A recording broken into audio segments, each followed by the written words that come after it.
హనుమాన్ జయంతిని పురస్కరించుకుని హైదరాబాద్లోని గౌలిగూడ శ్రీరామ మందిరం నుంచి హనుమాన్ శోభాయాత్ర వైభవంగా ప్రారంభమైంది.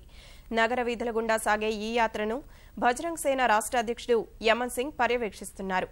భారీ భద్రత మధ్య సాగుతున్న ఈ యాత్రకు సంబంధించి యమన్ సింగ్తో మా ప్రతినిధి శ్రీనివాస్ ముఖాముఖి.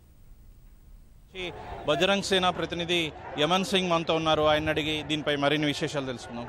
యమన్ సింగ్ గారు, చెప్పండి, అసలు యాత్ర ఎలా కొనసాగుతుంది, ఎక్కడి వరకు కొనసాగనుంది? విశ్వ హిందూ పరిషత్ బజరంగ్ దళ ఆధ్వర్యంలో 2004లో ప్రారంభమైన ఈ శోభాయాత్ర 2004లో 238 బండ్లతో ప్రారంభమైన ఈ యాత్ర లక్షలాది మందితో ఈరోజు ఈ యొక్క యాత్ర ప్రారంభమైపోయింది.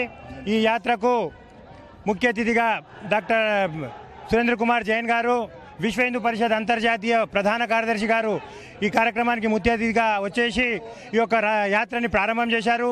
ఈ యాత్ర గౌలిగూడ రామ్ మందిర్ నుంచి ప్రారంభమై Andhra bank, women's college, Ramkote, Veer Savarkar statue, YMCA, Chikkadpally, RTC cross road, అక్కడి నుంచి Ashok Nagar, Gandhinagar, Viceroy back side నుంచి జనప్రియ అపార్ట్మెంట్, బన్సిలాల్ పేట్, బాటా, మహంకాళి దేవాలయం నుంచి ప్యారడైస్ నుంచి ఇంప్రియల్ గార్డెన్కి ఈ యొక్క యాత్ర చేరుకుంటుంది. సాయంత్రం 5 గంటల వరకు ఈ యొక్క యాత్ర సాయంత్రం 5 గంటలకు ధర్మసభ మాదిరిగా మారి ఈ ధర్మసభకు యావత్తు ఆ తెలంగాణ రాష్ట్రం నుంచి కొంతమంది స్వామిలు, అదేవిధంగా ఈ యొక్క కార్యక్రమానికి ముఖ్య అతిథిగా డాక్టర్ సురేంద్ర కుమార్ జైన్ గారు పాల్గొంటారు.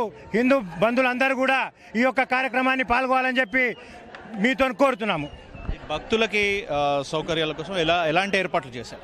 భక్తుల కోసము అన్ని సేవా సంస్థలన్నీ కూడా టీషర్ట్లు, క్యాప్లు, వాటర్ ప్యాకెట్స్, వాటర్ బాటిల్స్, అదేవిధంగా మజ్జిగ, టిఫిన్ల కోసము పూరి, హల్వా, శనగలు, అదేవిధంగా ఇడ్లీలు, కూల్ డ్రింక్స్, అంటే గౌలిగూడ నుంచి ప్రారంభమైన ఈ రథయాత్రలో భక్తులకు ఏ విధంగా కూడా ఇబ్బంది కాకుండా ప్రభుత్వం ద్వారా, అదేవిధంగా సేవా సంస్థలు కూడా ఈ యొక్క కార్యక్రమాన్ని హిందువులకు, అదేవిధంగా ఈ భక్తులకు సేవ చేయడానికి పాల్గొనుకుంటున్నారు.